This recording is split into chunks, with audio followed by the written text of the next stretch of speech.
Assalamualaikum warahmatullahi wabarakatuh.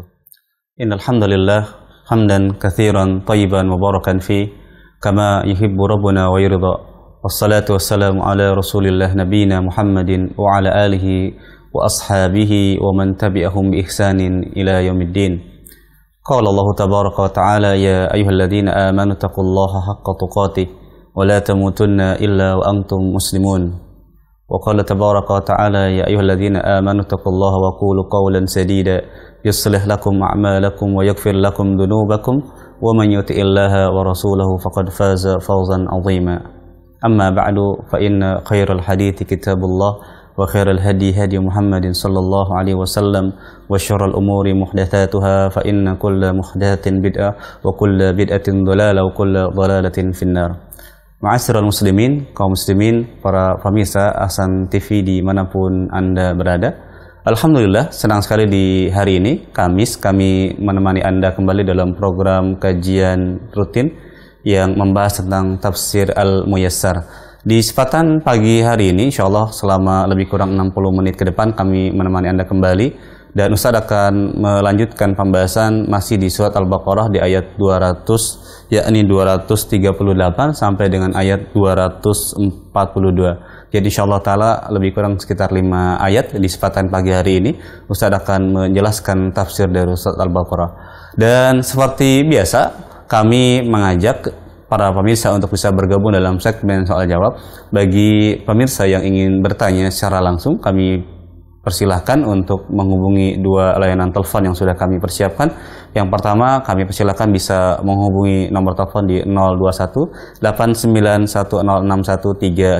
Atau Anda juga bisa menghubungi layanan telepon yang lain di nomor 0811 900 7912. Adapun bagi pemirsa yang ingin bertanya melalui layanan pesan singkat, baik itu WhatsApp maupun SMS, kami persilahkan juga untuk mengirimkan pertanyaan di nomor 0811 900 7913. Insyaallah ta'ala kita akan berikan kesempatan setelah kita mendengarkan pemaparan yang insyaallah ta'ala disampaikan oleh Ustadzuna.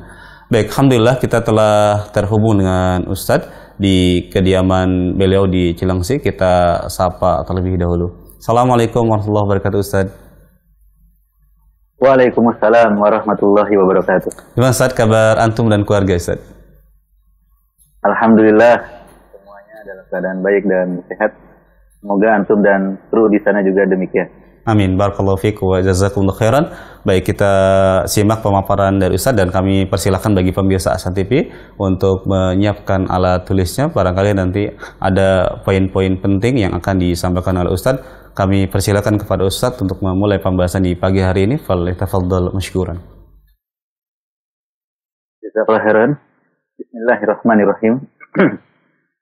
Assalamualaikum warahmatullahi wabarakatuh. Innal hamdalillah nahmaduhu wa nasta'inuhu wa nastaghfiruh.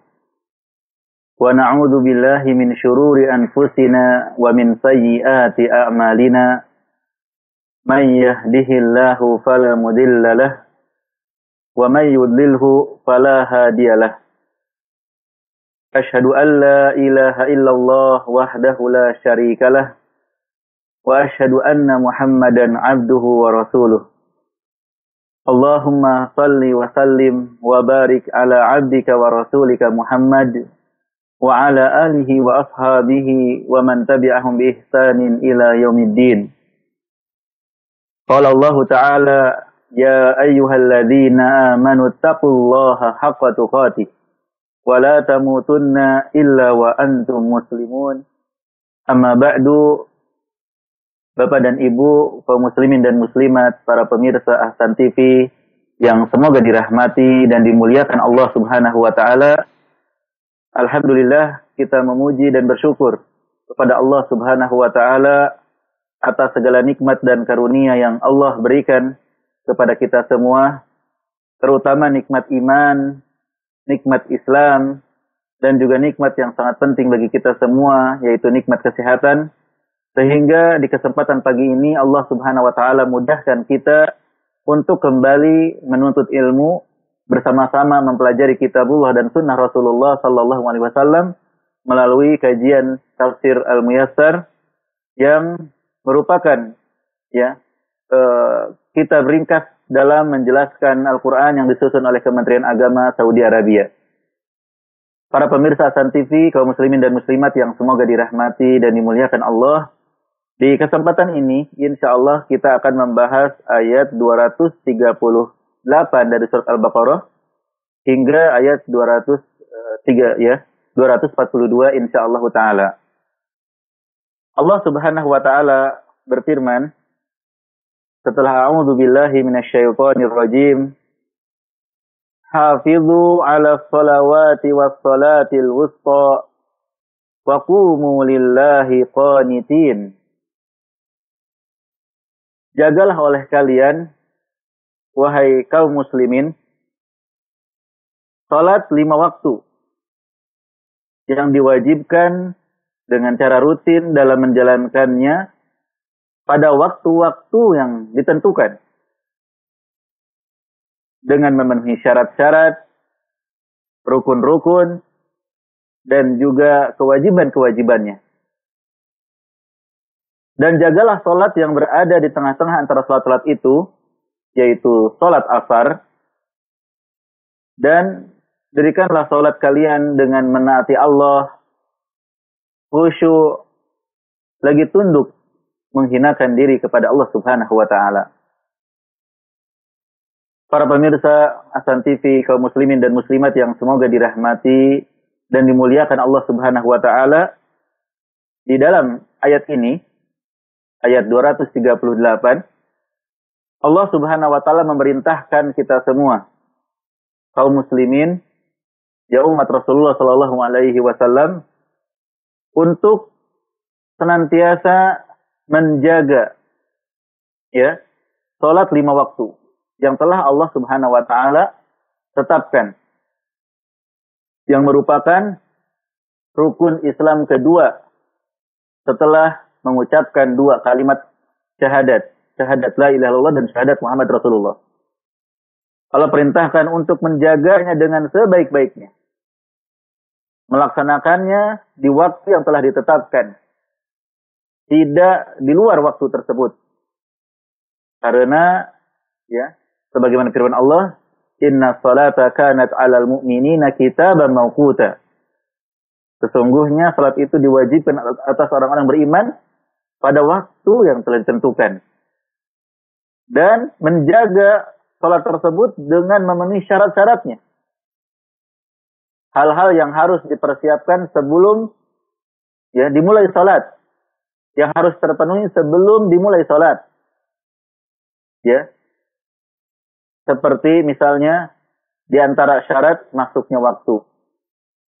Ya, menutup aurat, menghadap kiblat dan lain sebagainya. Ya. Kemudian juga rukun-rukunnya. Allah perintahkan kita untuk menjaga dengan sebaik-baiknya. Yang mana rukun ini, para pemirsa yang semoga dirahmati dan dimuliakan Allah, apabila ditinggalkan, baik dengan sengaja, ataupun karena lupa, maka rakaat ya, tersebut tidak sah. Artinya harus diulangi dengan rakaat yang lainnya. Jika rukun ditinggalkan, entah itu sengaja ataupun lupa. Ya, terlebih jika yang dilupakan adalah takbiratul ihram, maka harus dimulai dari awal. Ya, rukun-rukun salat ada 13 atau 14, ya. Itu harus dijaga dengan sebaik-baiknya. Karena kalau ditinggalkan, baik dengan sengaja, atau karena malas, atau karena lupa, ya, itu tidak sah rakaat tersebut. Demikian juga kewajiban-kewajiban salat harus diperhatikan. Yang mana kewajiban salat itu apabila ditinggalkan secara sengaja, maka tidak sah rakaat tersebut. Namun jika lupa, tetap sah rakaat tersebut, hanya saja wajib untuk sujud sahwi. Ya, ini perbedaan antara rukun salat dengan kewajiban salat. Ya, contoh rukun salat itu seperti membaca surat Al-Fatihah misalnya. Ya, seseorang yang meninggalkan surat Al-Fatihah, baik karena sengaja atau karena lupa, maka dia harus mengulangi rakaat tersebut. Kewajiban sholat misalnya, ya, duduk tasyahud awal. Itu kewajiban sholat. Jika dia lupa langsung berdiri, maka tidak perlu mengulangi, tetapi di akhir harus sujud sahwi.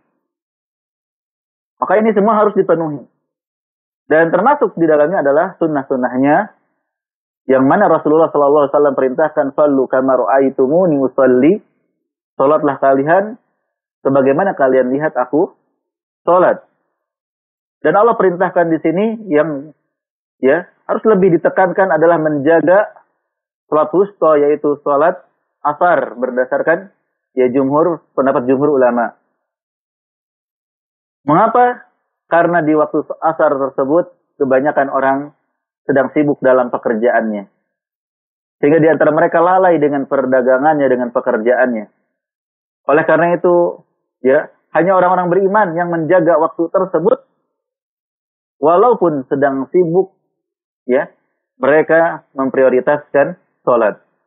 Dan Allah perintahkan di dalam ayat ini, agar dalam mendirikan sholat tersebut, itu diiringi dengan ketaatan kepada Allah, kekhusyuan dan ketundukan, dan dalam keadaan menghinakan diri. Para pemirsa Hasan TV, kaum muslimin dan muslimat yang semoga dirahmati dan dimuliakan Allah. Mungkin ada sebagian kita yang bertanya-tanya, apa hubungan ayat ini dengan ayat sebelumnya? Yang bercerita tentang perceraian, hukum dalam rumah tangga. Bahkan nanti di ayat ke-240 Allah Subhanahu wa taala pun akan kembali menjelaskan tentang hukum-hukum yang berkaitan dengan perceraian. Tapi mengapa di ayat 238 ini Allah mengingatkan kita untuk menjaga salat? Syekh Muhammad bin Shalih Al-Utsaimin rahimahullah menyatakan, sudah pasti setiap ayat itu mengandung hikmah, dan hubungan antara ayat satu dengan ayat sebelumnya dan sesudahnya itu pasti memiliki hubungan yang erat. Dan susunan ayat-ayat ini adalah tauqifi, kata beliau, dari Allah Subhanahu wa taala. Bukan karena ijtihad, melainkan tauqifi, ketentuan Allah dan Rasulnya. Maka kita yakin pasti ada hikmahnya, baik kita mengetahui ataupun kita belum mengetahuinya. Dan Sayyid At-Tantawi rahimahullah, Syekh Sayyid At-Tantawi rahimahullah, penulis kitab Tafsir Al-Wasit, menjelaskan bahwa di antara hikmahnya adalah karena perceraian itu sering menjadikan hati sebagian orang kesal, dongkol, bahkan menimbulkan kebencian antara suami dengan mantan istrinya atau istri dengan mantan suaminya. Maka di dalam ayat ini Allah Subhanahu wa taala memerintahkan untuk memperhatikan hal yang bisa menenangkan suasana, menenangkan jiwa, yaitu dengan salat 5 waktu. Sebagaimana sabda Nabi sallallahu alaihi wasallam kepada Bilal, "Ya Bilal, arihna bis-shalah." Wahai Bilal, istirahatkan kami dengan salat. Maka dengan salat segala urusan akan menjadi mudah dengan izin Allah Subhanahu wa taala. Sebagaimana firman Allah Subhanahu wa taala, "Wasta'inu bis-sabri was-shalah." Dan minta tolonglah kepada Allah dengan kesabaran dan juga dengan salat. Maka urusan hiruk pikuk perceraian yang bisa menimbulkan perselisihan antara suami dengan mantan istrinya, istri dengan mantan suaminya, bahkan keluarga besar dengan mertuanya, dengan orang-orang di sekitarnya, maka dengan salat ini diharapkan mereka menjadi tenang, jiwa mereka tenang, dan mereka sadar bahwa kita semua berdiri di hadapan Allah Subhanahu wa taala dengan penuh ketundukan, sehingga tidak seharusnya permasalahan rumah tangga itu menjadikan suasana menjadi panas dan juga kacau. Nah, ini mungkin penjelasan secara singkat dari ayat 238. Kemudian ayat selanjutnya, ayat 239, Allah Subhanahu wa taala berfirman, "Fa in khiftum farijalan aw rukbana, fa idza amintum fadhkurullaha kama 'allamakum ma lam takunu ta'lamun." Lalu apabila kalian khawatir terhadap musuh kalian dalam peperangan atau dalam situasi yang tidak kondusif di suatu negeri, maka kerjakanlah salat khauf. Salat dalam kondisi rasa takut dari musuh, ya, atau hewan buas. Entah itu dengan berjalan, ya salat sambil berjalan, atau salat sambil berkendaraan, sambil menunggangi kuda, sambil menyetir mobil, ya, sambil ya menggunakan motor, kendaraan-kendaraan yang digunakan, atau dengan cara bagaimanapun yang kalian sanggupi, walaupun dengan sekedar berisyarat dan walaupun menghadap ke arah selain kiblat. Ya, dalam kondisi tertentu Allah memberikan keringanan kepada kita semua. Kepada kaum muslimin, boleh sholat dalam keadaan berjalan, berkendara, ya, walaupun menghadap ke arah selain kiblat. Kemudian, apabila rasa takut kalian telah hilang, maka laksanakanlah sholat sebagaimana kalian mengerjakannya dalam kondisi aman, dengan sempurna, ya, menghadap kiblat, ya, dan seterusnya. Dan ingatlah Allah di dalamnya.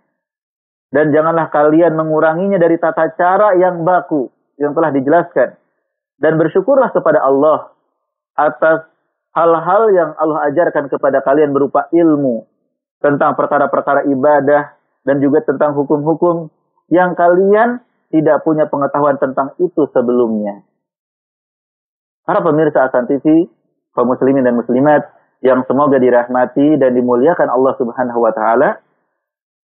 Jadi dalam ayat ini Allah Subhanahu wa taala menegaskan tentang betapa pentingnya salat. Dan salat itu adalah kebutuhan kita. Ya. Sehingga kita harus memperhatikannya. Sampai-sampai dalam kondisi, ya, rasa takut sekalipun, dalam peperangan tidak aman, bahkan ada binatang buas, kita tetap harus mengerjakannya di waktu yang telah ditentukan. Tidak mengundurnya, tidak menundanya sampai waktunya habis. Walaupun itu dengan berjalan atau berkendara.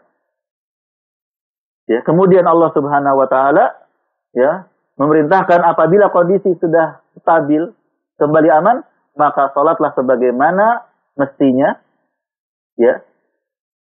Sebagaimana aturan-aturan yang seharusnya, sehingga terpenuhi syaratnya, rukunnya, wajibnya, dan juga sunnah-sunnahnya. Dan Allah perintahkan kita untuk mengingat nikmat Allah Subhanahu wa taala. Di antara nikmatnya adalah ilmu yang Allah berikan kepada kita. Yang mana kita dilahirkan dalam keadaan jahil, tidak mengetahui apapun. Kemudian Allah ajarkan kita. Maka kita harus ingat dengan nikmat tersebut. Para pemirsa Ahsan TV, kaum muslimin dan muslimat yang semoga dirahmati dan dimuliakan Allah Subhanahu wa taala. Dari dua ayat ini, 238 dan 239, yang merupakan perintah untuk menjaga salat, ya, tepat pada waktunya dalam kondisi apapun. Kita bisa mengambil beberapa pelajaran. Di antaranya adalah wajibnya menjaga salat untuk dikerjakan, ya, sesuai dengan waktu yang ditetapkan. Artinya tidak boleh kita menunda-nunda dan mengundur hingga waktunya habis, ya. Karena perintah di sini hafizu, ya, pada asalnya perintah itu wajib. Kemudian juga, ya, jika, ya, seorang hamba mengerjakan salat, maka Allah Subhanahu wa taala, seorang hamba menjaga salatnya, maka Allah Subhanahu wa taala akan menjaga hamba tersebut. Karena salat adalah termasuk perintah Allah.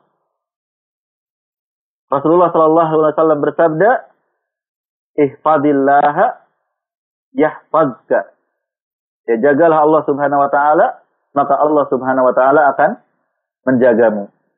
Dan cara menjaga salat tadi sudah disebutkan, ya, memenuhi syaratnya, di antaranya waktu yang harus sesuai dengan waktunya, kemudian terpenuhi rukun-rukunnya, wajib-wajibnya, dan sunnah-sunnah dalam salat tersebut. Kemudian ayat ini juga menunjukkan, dua ayat ini, keutamaan salat asar. Ya. Yang mana Allah Subhanahu wa taala khususkan menyebutkan setelah menyebutkan salat secara umum.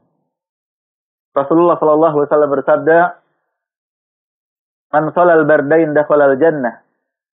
Ya, siapa yang salat ya bardain, dia akan masuk surga. Ya, disebutkan bahwa bardain di sini adalah salat asar dan fajar. Ya, salat asar dan fajar.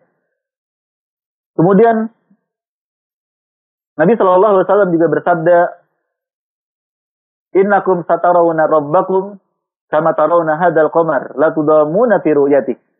Kalian akan melihat Rabb kalian sebagaimana kalian melihat bulan purnama. Kalian tidak berdesak-desakan dalam melihatnya.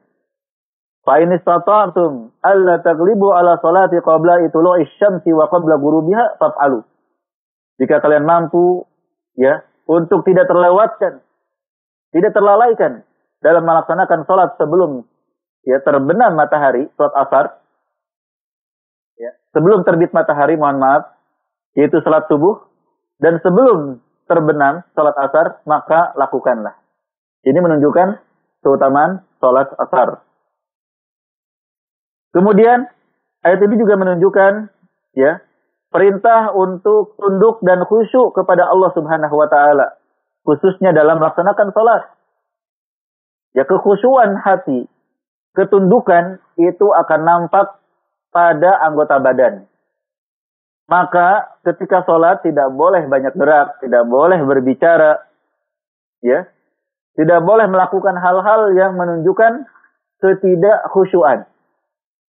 Ketidakkhusyuan.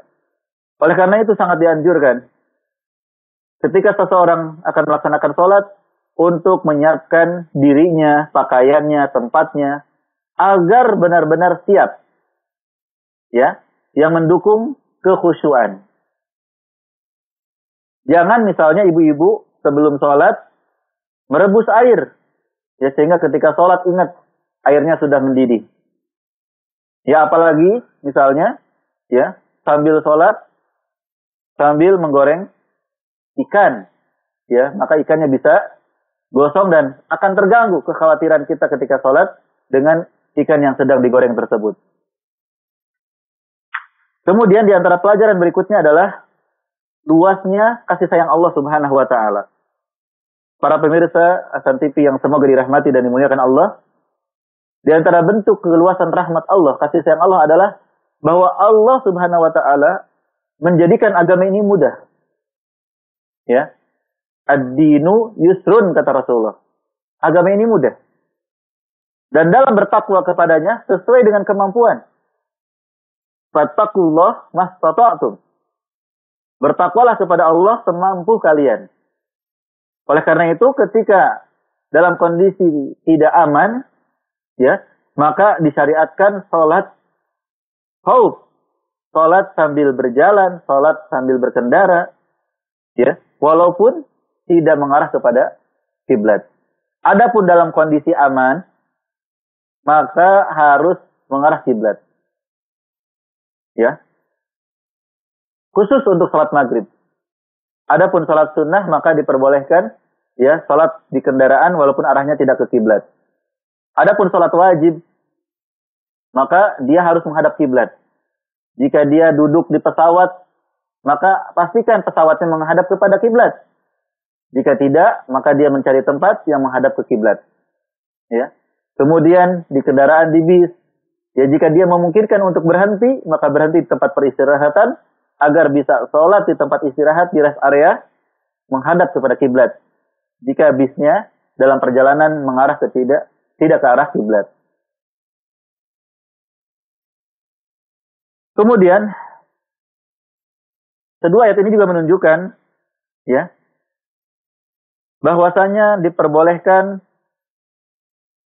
sholat di atas kendaraan, sholat wajib di atas kendaraan, tadi sudah disebutkan ya, itu dalam kondisi rasa takut.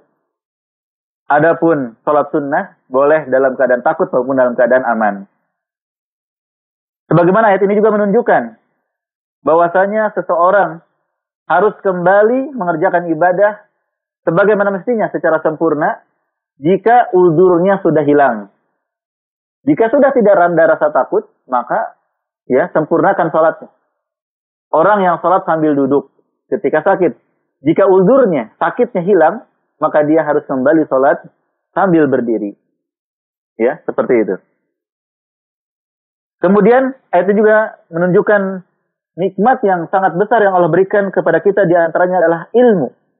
Ya, kama 'allamakum, sebagaimana Allah mengajarkan kalian, malam takunu ta'lamun, ya apa-apa yang tadinya kalian tidak mengetahui. Maka ilmu yang ada pada diri kita adalah karunia dari Allah Subhanahu wa taala. Bukan karena kehebatan kita. Seorang yang diberikan kecerdasan, diberikan pengetahuan, hendaknya senantiasa bersyukur kepada Allah Subhanahu wa taala dan tidak bangga serta tidak sombong dengan apa yang dia ketahuinya.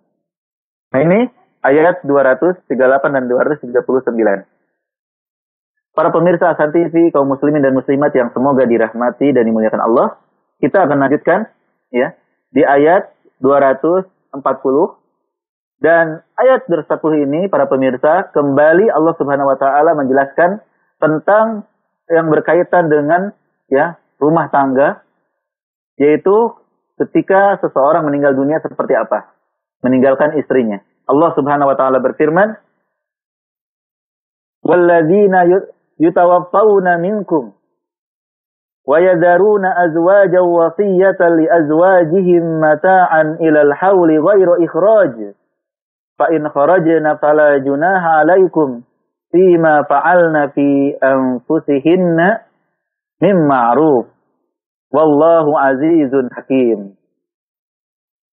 Yang maknanya, dan para suami yang meninggal dunia dan meninggalkan istri-istri sepeninggal mereka, maka wajib bagi mereka untuk berwasiat bagi istri-istri itu untuk diberi nafkah selama 1 tahun penuh sejak hari kematiannya, yaitu dengan tinggal di rumah suaminya tanpa ada ahli waris yang menyuruh mereka pergi selama setahun tersebut, supaya menjadi penambal perasaan karena ditinggal suami dan bersikap baik terhadap orang yang meninggal.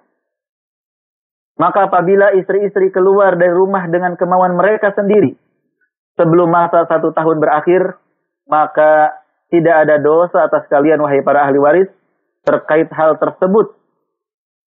Dan tidak ada masalah. Dan tidak ada masalah istri-istri itu dalam hal yang mereka perbuat sendiri berupa perkara yang mubah. Dan Allah Maha Perkasa dalam kerajaannya dan Maha Bijaksana dalam perintahnya dan juga larangannya. Ya. Dan disebutkan dalam tafsir Muyassar ini, ayat ini telah dinasakh, telah dihapus, diganti dengan firman Allah Subhanahu wa taala, ya, surat Al-Baqarah ayat 234 yang sudah kita bahas. Walladzina yutawaffawna minkum wa yadharuna azwajan yatarabbasna bi anfusihinna arba'ata ashhurin wa ashra. Orang-orang yang meninggal dunia di antaramu dengan meninggalkan istri-istri, hendaknya para istri itu menangguhkan dirinya masa iddah 4 bulan 10 hari. Para pemirsa Hasan TV, kaum muslimin dan muslimat yang semoga dirahmati dan dimuliakan Allah, ya. Di dalam ayat ini Allah Subhanahu wa taala, ya, ayat 240, meskipun ayat ini pendapat sebagian ulama telah dihapus, ya. Telah dihapus, diganti dengan hukumnya dengan ayat tadi 234. Allah menjelaskan bahwa para suami yang meninggal dunia dan meninggalkan istri, ya, maka mereka harus berwasiat. Mereka harus berwasiat. Berwasiat apa? Untuk kebaikan sang istri. Pertama, mereka dibiarkan tinggal selama 1 tahun. Jangan sampai ahli waris mengusir mereka ya selama 1 tahun tersebut. Kemudian yang kedua, nafkah mereka. Makanannya, pakaiannya, hal-hal yang dibutuhkan ya dari harta yang ditinggalkan oleh suami tersebut. Ya, sehingga ahli waris harus memprioritaskan istri tersebut ya, mendapatkan haknya tinggal di rumah suaminya yang sudah meninggal dan mendapatkan nafkah selama 1 tahun tersebut. Mengapa demikian? Allah sebutkan di sini ya, agar mengurangi rasa sedih yang dialami seorang istri ketika suaminya meninggal.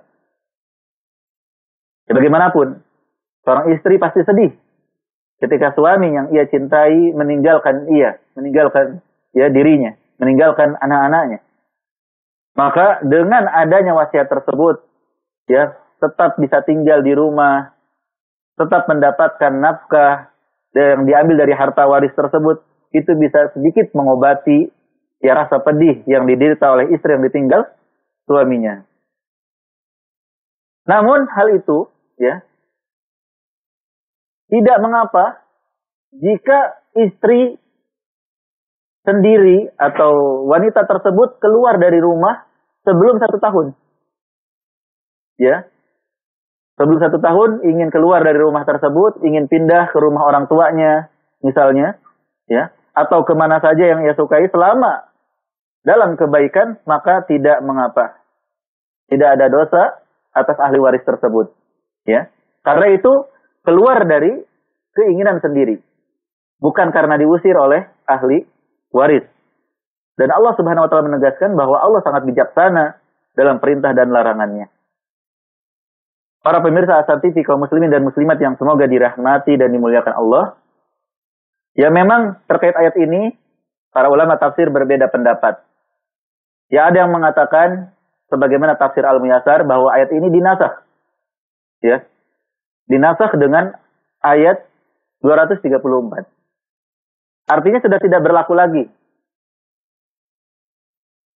Tidak berlaku lagi seorang suami kalau meninggal dunia atau menjelang meninggal dunia berwasiat seperti itu. Ya terlebih hadis Nabi Shallallahu Alaihi Wasallam, la wasiyata lil warasah. Tidak ada wasiat, tidak boleh wasiat kepada ahli waris. Mengapa? Karena warisan ahli waris itu sudah ditentukan oleh Allah Subhanahu Wa Taala dalam surat An-Nisa.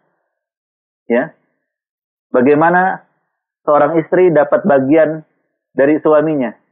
Jika punya anak, ya, maka dapat 1/4, jika tidak punya anak dapat 1/4, jika punya anak maka dapat 1/8, seperti itu.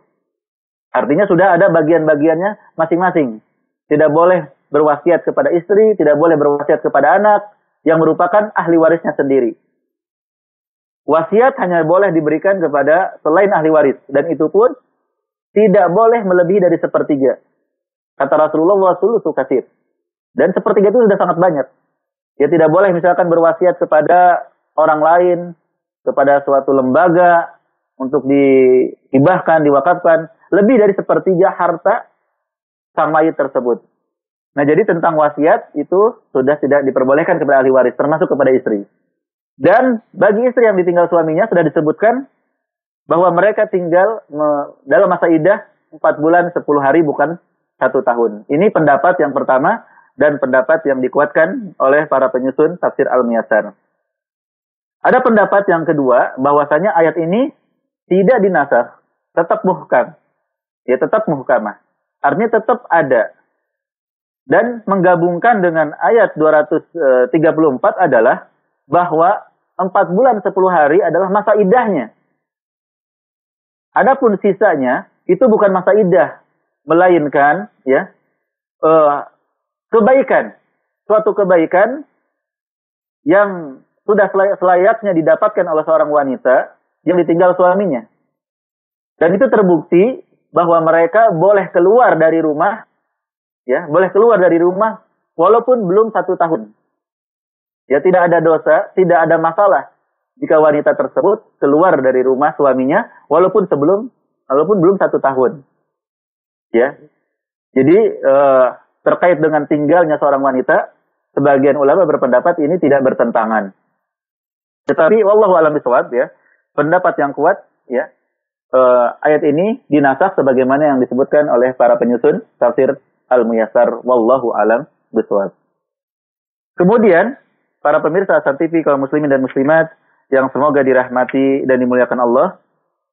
Selanjutnya ayat 241 Allah Subhanahu wa taala berfirman, walil mutallaqati mata'un bil ma'ruf haqqan 'alal muttaqin. Dan bagi wanita-wanita yang diceraikan berhak mendapatkan pemberian ya berupa sandang dan pangan, hal-hal yang dibutuhkan yang diberikan secara yang ma'ruf menurut syariat dan kebiasaan setempat.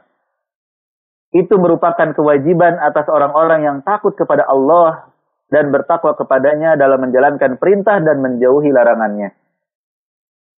Ya.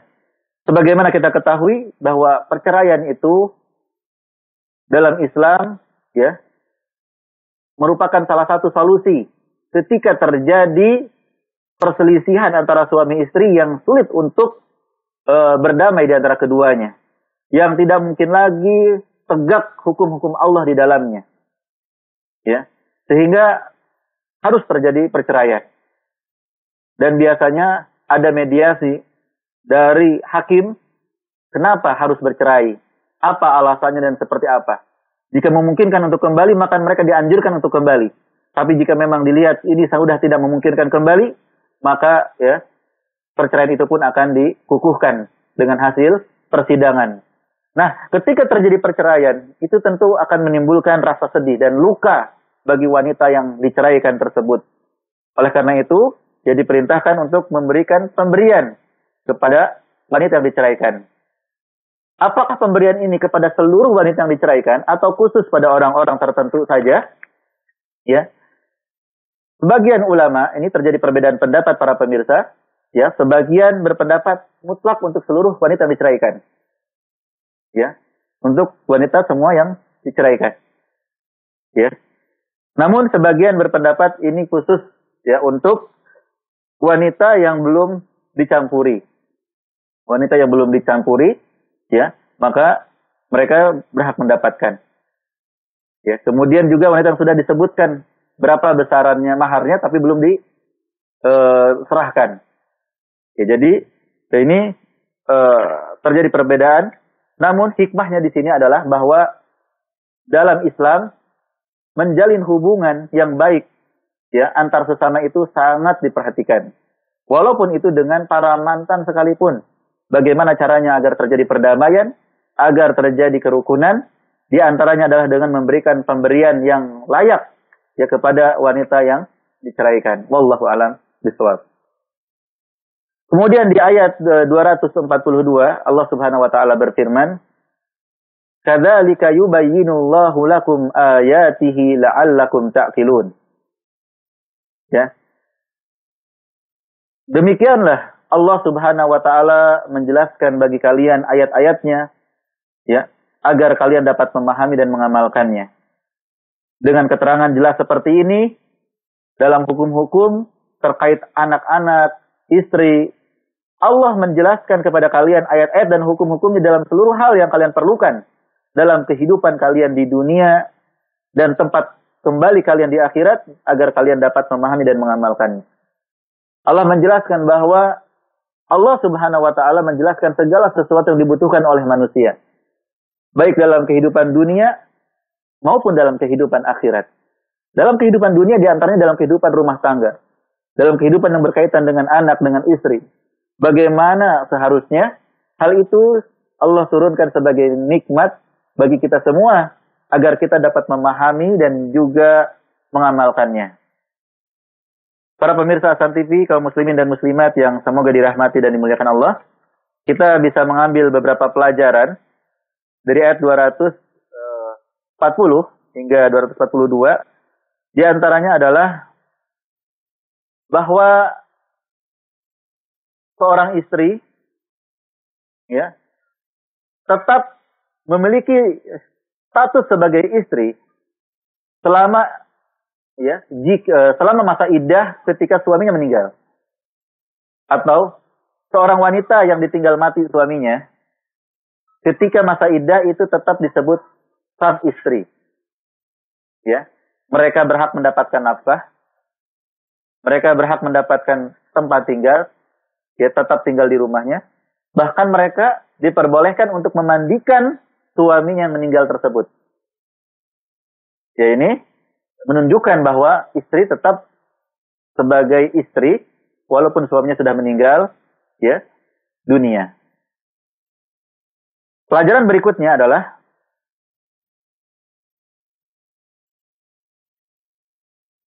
kasih sayang Allah Subhanahu wa taala yang begitu luas ya sehingga memerintahkan kepada seorang suami untuk memperhatikan istrinya walaupun sudah meninggal dunia.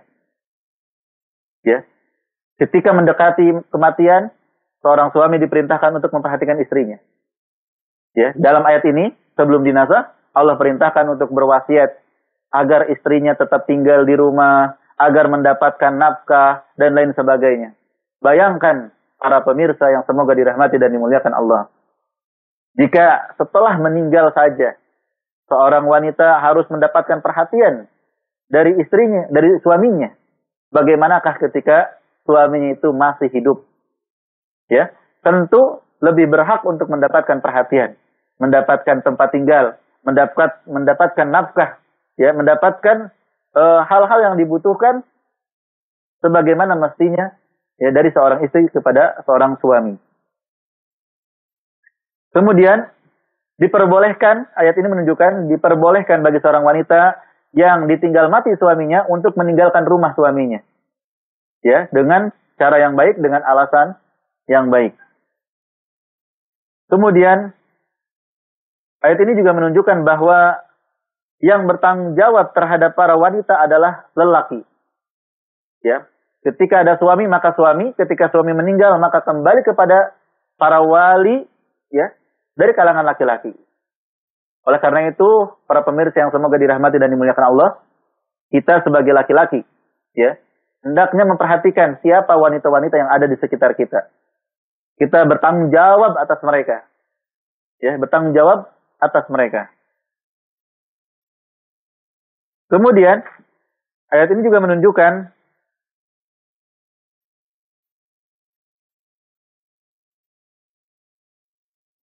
disyariatkannya memberikan sesuatu yang bisa meringankan kesedihan ya dan penderitaan bagi wanita yang diceraikan.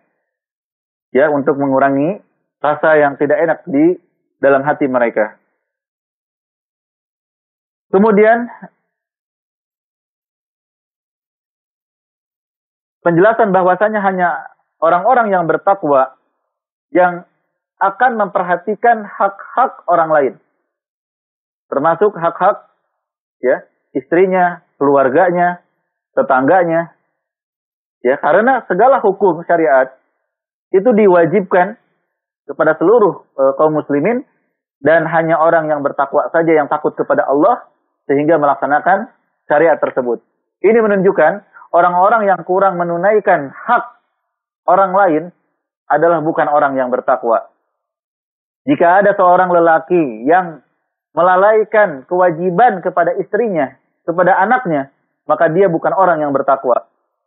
Rasulullah SAW bersabda, "Kafa bil mar'i isman ayyudayya may ya'ul." Cukuplah seseorang itu berdosa ketika dia menyia-nyiakan orang yang berada di bawah tanggungannya. Kemudian ayat ini juga menunjukkan ya 3 ayat tadi di antara nikmat Allah Subhanahu wa taala kepada hambanya adalah nikmat berupa akal dan ilmu. Akal untuk memahami, ya, untuk mencerna, dan ilmu yang Allah Subhanahu wa taala berikan. Ya. Ayat ini juga menunjukkan bahwasanya akal itu sangat terpuji jika digunakan untuk hal-hal yang positif. Ya. Untuk memikirkan ayat-ayat Allah baik kauniyah maupun syariah. Bukan untuk menentang ayat-ayat Allah Subhanahu wa taala. Jadi akal jika digunakan untuk menentang ayat Allah, bukan untuk memahami tetapi untuk menentangnya, maka menjadi tercela. Nah, ini mungkin para pemirsa yang semoga dirahmati dan dimuliakan Allah, beberapa hal yang bisa kita ambil pelajaran dari beberapa ayat yang kita bahas di kesempatan ini yang berkaitan dengan perintah menjaga sholat dalam segala kondisi agar tetap dilaksanakan pada waktunya, dan juga penjelasan tentang wanita-wanita yang suaminya meninggal dunia serta hak-hak wanita yang diceraikan serta nikmat ilmu atas kita dari Allah Subhanahu wa taala. Wallahu a'lam bishawab. Saya kembalikan kepada moderator Abdurrahman di studio. Barakallahu fikum. Wafik barakallah wa jazakumullah khairan atas penjelasan yang tadi telah disampaikan oleh Ustaz di ayat ke-238 sampai dengan ayat 242. Semoga kita bisa mengambil poin-poin penting dari apa yang disampaikan oleh Ustaz. Baik, barakallahu fik. Baik para pemirsa Ahsan TV dimanapun Anda berada, tibalah saatnya kami memberikan kesempatan bagi Anda untuk bisa bergabung dalam segmen soal jawab. Kami mengundang Anda untuk bisa bergabung di kesempatan pagi menjelang siang hari ini. Bagi pemirsa yang bertanya, kami persilakan untuk bisa menghubungi dua layanan telepon di nomor di bawah ini. Yang pertama di nomor 021 891061135. Atau Anda juga bisa menghubungi layanan telepon yang lain di nomor 0811 900 7912. Bagi pemirsa yang bertanya melalui layanan pesan singkat, kami persilahkan untuk menghubungi nomor 0811 900 7913. Baik, sambil kita menunggu telepon dari pemirsa, kita akan sudah ada masuk? Baik, sudah ada telepon yang masuk, kami persilahkan terlebih dahulu. Halo. Ya, Assalamualaikum. Waalaikumsalam warahmatullahi wabarakatuh. Dengan siapa, di mana Ibu? Dengan Ibu Suci di Pemalang. Ibu Susi di Pemalang. Silakan Ibu. Iya. Mau nanya. Iya, silakan. Itu kan tadi dijelaskan oleh Ustadz. Katanya kalau sholat baca Al-Fatihah lupa, kan berarti harus mengulang ini rakaatnya. Nah kalau saya udah baca surat, terus kemudian ingat belum baca Al-Fatihah, terus baru setelah itu baca surat, baca Al-Fatihah, itu gimana ya hukumnya Ustaz? Berarti yang didahulukan surat yang lain ya Bu, baru setelah itu Al-Fatihahnya belakangan. Setelah itu Al-Fatihah menyusul. Iya. Baik, cukup Ibu Susi pertanyaannya? Ya cukup. Jazakumullah khairan. Wah iya, baik. Terima kasih. Silahkan ditunggu jawaban dari Ustaz. Silahkan Ustaz. Baik. Jazakumullah khairan Ibu atas pertanyaannya. Barakallahu fikum. Beliau bertanya tentang kondisi lupa baca Al-Fatihah, kemudian baca surat, baru ingat, kemudian baca Al-Fatihah kembali. Ibu-ibu, para pemirsa Ahsan TV kaum muslimin dan muslimat yang semoga dirahmati dan dimuliakan Allah, membaca Al-Fatihah termasuk rukun sholat yang tidak boleh ditinggalkan, baik sengaja ataupun karena lupa. Rasulullah SAW bersabda, La sholata liman lam yaqra bi fatihatil kitab.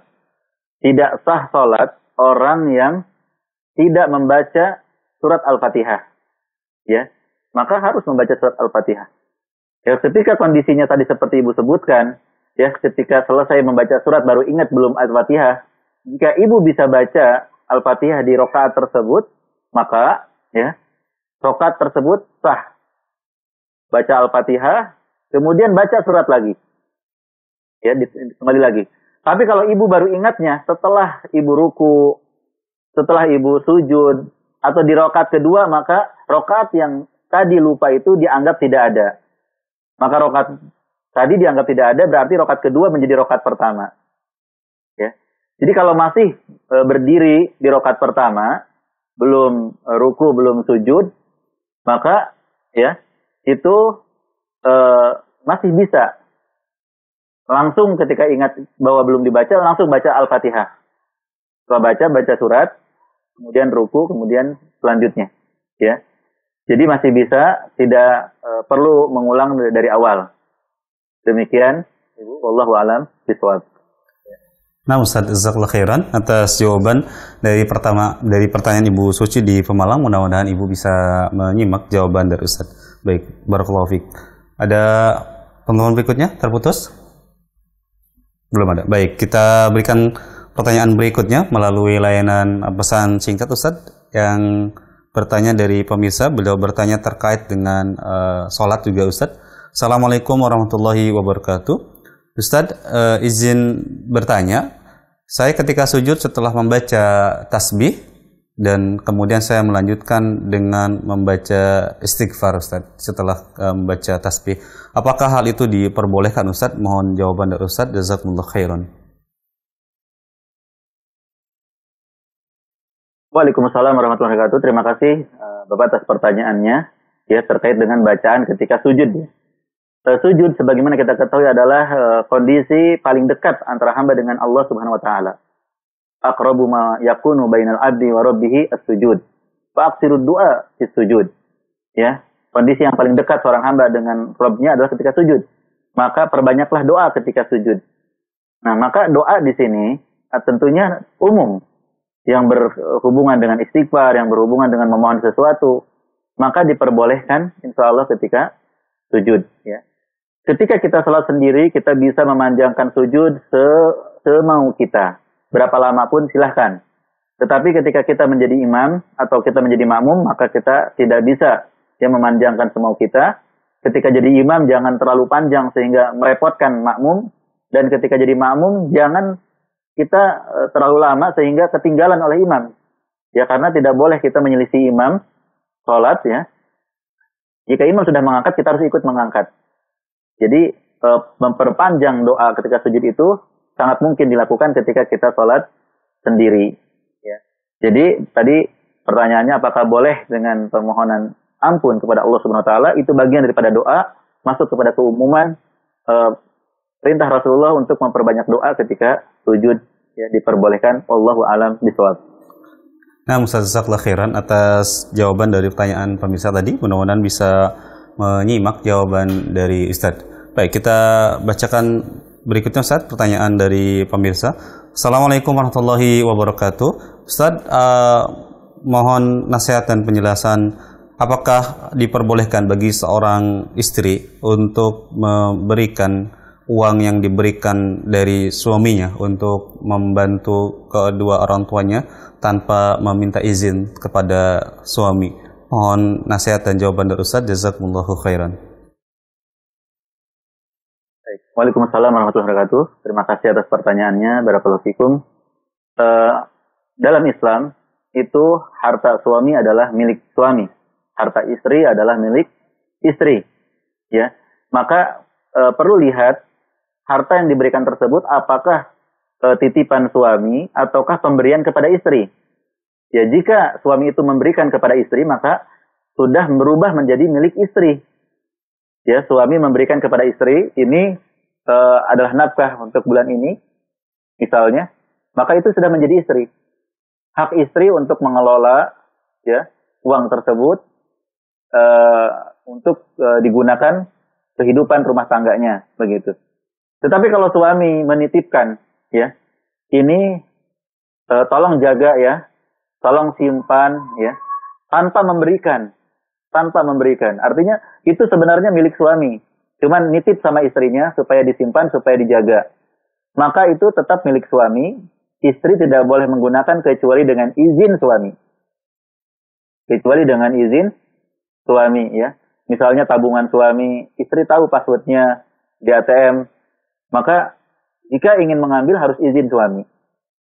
Adapun nafkah yang sudah diberikan kepada istrinya, misalnya per bulan sekian, ya, maka itu sudah menjadi kewenangan istri. Silahkan mengatur untuk kebutuhan di rumah tangganya, untuk berbagi kepada kedua orang tuanya. Dan bila istri itu bekerja menghasilkan nafkah gitu ya, menghasilkan sendiri, maka itu adalah mutlak milik sang istri, bukan milik suami. Ya, maka itu tidak perlu izin, maka bebas sang istri menggunakan pada kebaikan-kebaikan yang lainnya. Wallahu a'lam bishawab. Nah, Ustaz, jazakallahu khairan. atas jawabannya. Mudah-mudahan bisa dipahami oleh yang bertanya. Mungkin karena keterbatasan waktu kita, pertanyaan tadi sebagai pertanyaan terakhir di kesempatan pagi hari ini. Ada ikhtitam yang ingin disampaikan Ustadz atau cukup? Mungkin sedikit ya para pemirsa yang semoga dirahmati dan dimuliakan Allah.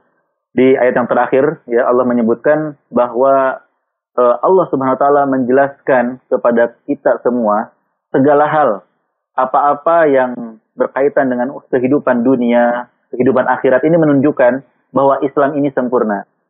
Ya, sebagaimana firman Allah, al-yauma akmaltu lakum dinakum. Pada hari ini telah kusempurnakan Islam sebagai agama bagi kalian. Maka tidak ada urusan apapun, baik urusan dunia maupun akhirat, kecuali sudah dijelaskan dalam Islam. Dijelaskan dalam Al-Quran dan Sunnah. Hanya orang-orang munafik, orang-orang jahil, orang-orang yang zalim, yang mengingkari tentang hal tersebut. Karena jelas, ya, bahkan perkara buang air besar saja diatur dalam Islam. Perkara perceraian diatur dalam Islam. Ya, perkara ya berbuat kebaikan dalam kehidupan sehari-hari pun dijelaskan dalam Islam. Ini semakin menguatkan kita bahwa Islam ini sudah sempurna, maka sudah seyogianya bagi kaum muslimin untuk kembali kepada Islam. Kembali mempelajari Al-Quran dan Sunnah agar hidup di bawah bimbingan Islam, di bawah bimbingan Al-Quran dan Sunnah. Wallahu alam bishawab.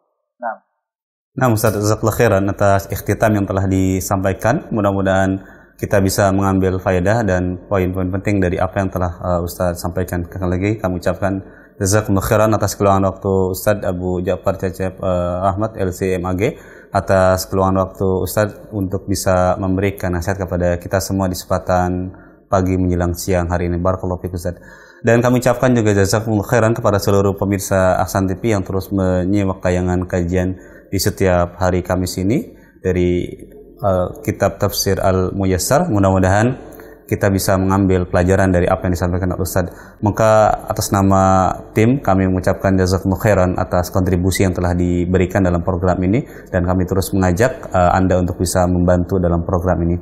Maka inilah yang bisa kami sampaikan. Kami mohon maaf jika ada kekurangan. Kita tutup dengan doa kafaratul majlis. Subhanakallahumma wa bihamdika asyhadu an la ilaha illa anta astaghfiruka wa atubu ilaik. Assalamualaikum warahmatullahi wabarakatuh.